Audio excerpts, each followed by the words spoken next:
আসসালামু আলাইকুম। আমাদের 11 থেকে 20 তমকের চাকরি পরীক্ষায় আসা 100 রিপিটেড ইডিয়ম ফ্রেজ নিয়ে কথা বলবো, যে ইডিয়ম ফ্রেজগুলো বারবার পরীক্ষায় আসে। আজকে আমাদের পর্ব 2 আমি একটু আপনাদেরকে দেখাবো যে কোন কোশ্চেনগুলো নিয়ে আজকে আলোচনা করব। আমাদের 1 নম্বর কোশ্চেন, যেটা আজকের আলোচনার 21 নম্বর কোশ্চেন, সেটি হচ্ছে যে Apple of wands I, Apple of wands I মানে কি এবং এটা কিভাবে আমরা মনে রাখতে পারি। দেখেন এই ছবিটা দেখে মনে হচ্ছে পড়ে না চোখের পলক কি তোমার রূপের ঝলক। দেখেন এই আই মানে তো চোখ, আই মানে চোখ, এটা আমরা সবাই জানি যে আই মানে চোখ। এখন এই অ্যাপল মানে কি, দেখেন এই যে চোখের যে মনিটা, এটা অনেকটা আপেলের মতো দেখতে, দেখেন গোল আকৃতির আপেলের মতো দেখতে। তাহলে আমরা বলতে পারি যে এই চোখ আর এটা মনি মানে কি চোখের মনি। এই অ্যাপল মানে এটাকে ধরলাম মনি, আর আই মানে চোখ, তাহলে এটাকে আমরা শর্টকাটে কি বলতে পারি, চোখের মনি। এভাবে কিন্তু আমরা এটাকে মনে রাখতে পারি। পরবর্তী কোশ্চেন, এই কোশ্চেনগুলো বারবার পরীক্ষায় আসে। পরবর্তী কোশ্চেনটা একটু আপনাদেরকে দেখায়। অ্যাট ওয়ান্স উইট ইন মানে কি হতবুদ্ধি, অ্যাট ওয়ান্স উইট ইন মানে কি হতবুদ্ধি। এই হতবুদ্ধি এটা কিভাবে মনে রাখা যায়, দেখেন যখন কারোর এই উইট মানে বুদ্ধি, কারোর যখন বুদ্ধি শেষ হয়ে যায়, বুদ্ধি যখন শেষ হয়ে যায় তখন যে ঘটনা ঘটে, সে কি করবে বুঝতে পারে না। এই লোকটার মতো চারিদিক দিয়ে মানে মাথার ভেতরে কেমন একটা হয়, সে তার সব রকমের বুদ্ধি যেন হারিয়ে ফেলে। তাহলে আমরা বলতে পারি উইট মানে যেহেতু বুদ্ধি, আর ইন তার কারোর বুদ্ধি শেষ হয়ে গেলে সে হতবুদ্ধি হয়ে যায়, সে আর কি করবে এটা বুঝতে পারে না। এইভাবে কিন্তু আমরা এই শব্দটাকে মনে রাখতে পারি। পরবর্তী কোশ্চেনটা একটু দেখাবো আপনাদেরকে। পরবর্তী কোশ্চেন 24 নম্বরে যেটা রাখছে আপনাদের জন্য, সেটা হচ্ছে at a stage. At a stage মানে কি, অ্যাট এ স্টেজ শব্দের অর্থটা কি, কিভাবে বুঝবো। দেখেন এই স্টেজ শব্দের অর্থ হচ্ছে আপনার না টানা, না টানা বা এক টানা। কি বলছি, এক টানা। স্টেজ মানে কি এক টানা, এক টানা। তাহলে আপনি এইভাবে মনে রাখবেন যে অ্যাট এ স্টেজ মানে এক টানা, অ্যাট এ স্টেজ মানে এক টানা। দেখেন এই যে ছেলেটা অ্যাট এ স্টেজ, এ কিন্তু এক টানা বই পড়ে যাচ্ছে, এক টানা বই পড়ে যাচ্ছে, অ্যাট এ স্টেজ এক নাগালে। ঠিক আছে, পরবর্তী কোশ্চেনটা আমরা দেখব। এরপরে আছে 24 নাম্বার, অ্যাট অনস ইলবো। ইলবো, ইলবো মানে কি, ইলবো মানে কি বলছে ডিকশনারি, বাংলা একাডেমি অভিধান কি বলছে, দেখেন ইলবো মানে, ইলবো মানে হচ্ছে কনুই। ইলবো মানে কি বলছি, কনুই। আর অ্যাট ওয়ান্স, ওয়ান্স মানে ধরেন এই যে ওয়ান্স মানে কিন্তু অ্যাট ওয়ান্স মানে খুব কাছের। এখন দেখেন এই যে কনুইটা, কনুইটা কি আমাদের খুব কাছের না। কেউ যদি বলে যে কনুর কাছে, কনুর কাছে কিছু আছে, অর্থাৎ কি হাতের কাছে কিছু আছে। কনুর কাছে কিছু আছে মানে কি, আরে পানির গ্লাসটা তোমার কনুর কাছে আছে মানে কি তোমার হাতের কাছে আছে। এইভাবে আমরা মনে রাখতে পারি। তাহলে কি বলতে পারি, অ্যাট ওয়ান্স ইলবো মানে কি হাতের কাছে, অ্যাট ওয়ান্স ইলবো মানে হাতের কাছে, বাংলা একাডেমি অভিধানের মতামত অনুযায়ী। পরবর্তী কোশ্চেনটা দেখেন, অ্যাট ওয়ান্স ফিঙ্গার ইন। ফিঙ্গার মানে কি, এই যে ফিঙ্গার, ফিঙ্গার মানে কি এই আঙ্গুল, ফিঙ্গার মানে আঙ্গুল। আর টিপস মানে কি পরামর্শ, অর্থাৎ আঙ্গুল দিয়ে এইভাবে পরামর্শ দেওয়া, এটাকে বলবে নোক দর্পণে।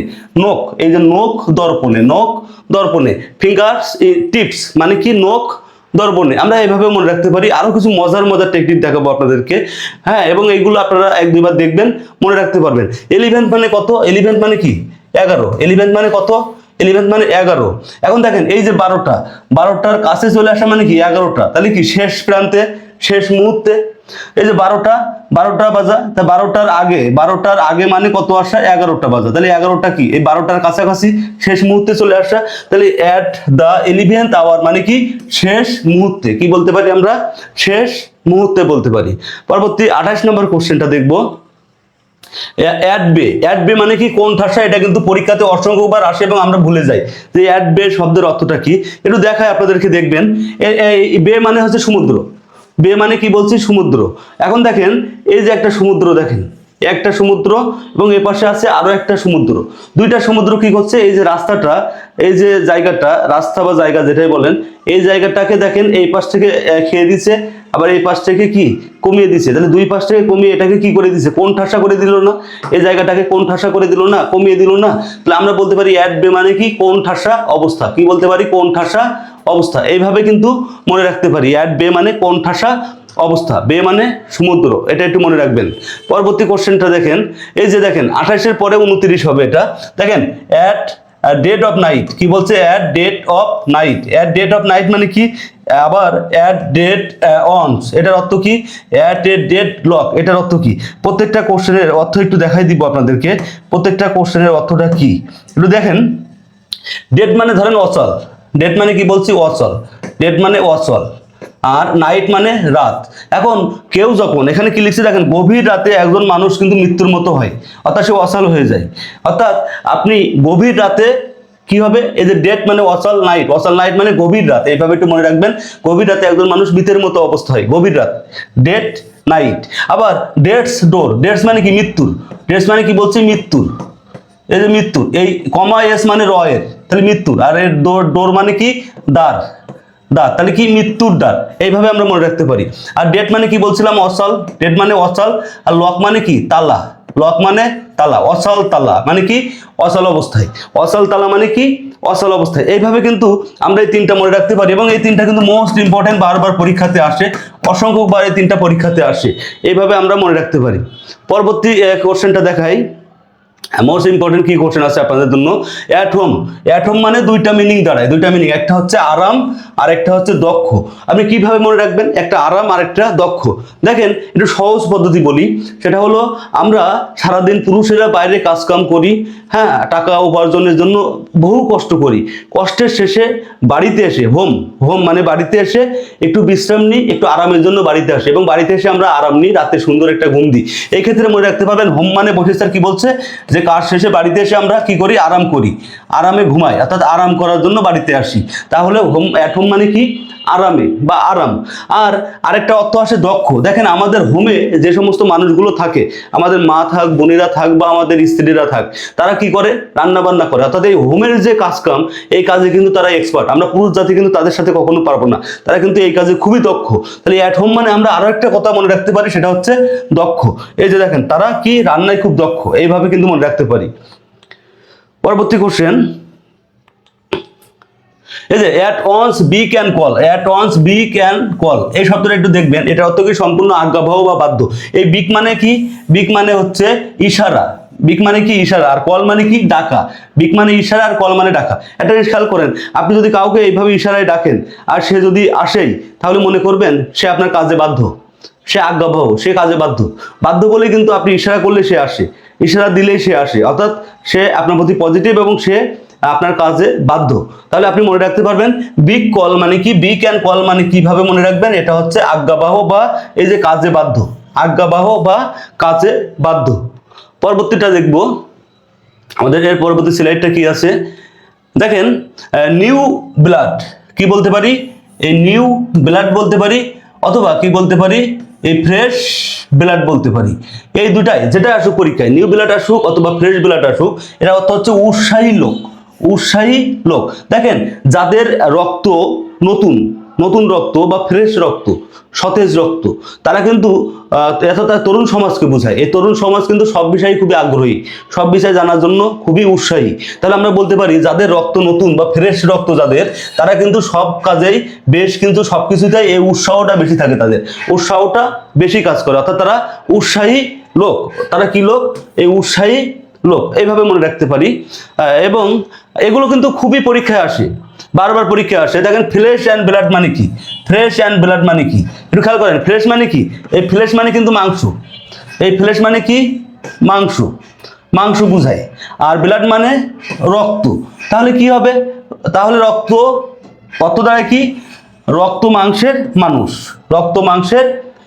কারণ এই ফ্লেশ মানে কি মাংস, আর ব্লাড মানে রক্ত, তাহলে রক্ত আর মাংস একসাথে হলো রক্ত মাংসের মানুষ বা রক্ত সম্পর্কীয় আত্মীয়, দুইটা একটা দিলে হবে, রক্ত মাংসের মানুষ বা রক্ত সম্পর্কীয় আত্মীয়। অসংখ্যবার পরীক্ষায় আসা কোশ্চেন, এটা অসংখ্যবার, আমাদের 11 থেকে 20তম গ্রেড, এটা তো হাজারবার আসা কোশ্চেন, হ্যাঁ এটা তো হাজারবার আসা কোশ্চেন, হাজারবার আসে এই কোশ্চেনটা। ব্যাড ব্লাড কিভাবে মনে রাখতে পারি, খারাপ রক্তের, ব্যাড মানে কি খারাপ, ব্যাড মানে কি বলেন খারাপ, আর ব্লাড মানে কি রক্ত। তাহলে খারাপ রক্তের লোক কখনো কি আপনার বন্ধু হতে পারে? খারাপ রক্ত যার শরীরে, সে তো সবসময় ভেজাল করবে, সে তো সবসময় ঝামেলা করবে, সে তো সবসময় আপনার বিরুদ্ধে যাবে, চক্রান্ত করবে। তাহলে খারাপ রক্তের মানুষগুলো কিন্তু আপনার বন্ধু হতে পারে না। তাহলে তারা কি হবে, তারা হবে এই শত্রু, তারা কি হবে বলেন, এই শত্রু হবে। তাহলে ব্যাড ব্লাড মানে কি শত্রু বা শত্রুতা, ব্যাড ব্লাড মানে কি লিখছি এখানে, শত্রুতা লিখছি, শত্রু থেকে মনে রাখবেন। কোল্ড ব্লাড মানে কি, কোল মানে কি, কোল মানে হচ্ছে ঠান্ডা, কোল মানে কি ঠান্ডাটা আমরা জানি, আর ব্লাড মানে কি রক্ত, ঠান্ডা রক্ত, অর্থাৎ যাদের রক্ত ঠান্ডা তারা কিন্তু ঠান্ডা মাথার লোক, ঠিক আছে, ঠান্ডা মাথার লোক, অর্থাৎ কোল্ড ব্লাড মানে কি ঠান্ডা মাথায়, হ্যাঁ ঠান্ডা মাথার লোক।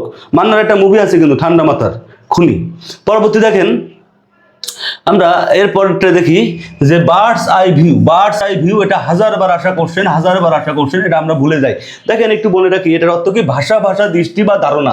বার্ডস আই ভিউ মানে কি ভাষা ভাষা দৃষ্টি বা ধারণা। মনে রাখার সাথে একটু বলি, ধরেন এই যে অনেক ওপরে একটা পাখি আছে, হ্যাঁ অনেক ওপর দিয়ে একটা পাখি যাচ্ছে, ওই পাখির চোখ দিয়ে আপনি পৃথিবীটা দেখবেন, তাহলে কি আপনি ক্লিয়ার দেখতে পারবেন? বার্ডস আই ভিউ মানে কি পাখির ওই আই দিয়ে আপনি ভিউ করবেন। বার্ড পাখি, আই মানে চোখ, আর ভিউ মানে কি তার চোখ দিয়ে ভিউ করবেন, অর্থাৎ পাখির চোখ দিয়ে আপনি গোটা পৃথিবীটা যদি দেখতে চান, পাখিটা অনেক উপরে আছে, তাহলে আপনি পাখির চোখ দিয়ে ক্লিয়ার কিছু দেখতে পারবেন না, ওটা আপনার কাছে ভাষা ভাষা মনে হবে, অস্পষ্ট মনে হবে। তাই আমরা মনে রাখতে পারি কি বার্ডস আই ভিউ মানে ভাষা ভাষা দৃশ্য বা ধারণা, ভাষা ভাষা দৃশ্য বা ধারণা। পরবর্তীটা দেখি, এরপরে যেটা রাখছে আপনাদের জন্য বার্ডস অফ এ ফেদার। কি বলছি? Birds of A feather. এই দেখেন আমি স্পষ্ট লিখে দিয়েছি এখানে। ফেদার শব্দের অর্থ কি? ফেদার শব্দের অর্থ হচ্ছে পালক। ফেদার শব্দের অর্থ কি? পালক। তাহলে পৃথিবীর যত পাখি আছে তাদের পালক কিন্তু সেম ক্যাটাগরির, পালক কিন্তু সেম ক্যাটাগরির, কালার ভিন্ন হতে পারে, পালক কিন্তু সেম। তাহলে আমরা বলতে পারি যে বার্ডস অফ এ ফেদার মানে কি সমগোত্রীয় বা একই শ্রেণীর বা পর্যায়ের লোক, একই শ্রেণী বা পর্যায়ের লোক। এরপরে আপনাদের জন্য যেটা রাখছি সেটা হচ্ছে বোল ফ্রম দ্য ব্লু। হাজারবার আসা কোশ্চেন, এগুলো বারবার রিপিট হওয়া কোশ্চেন।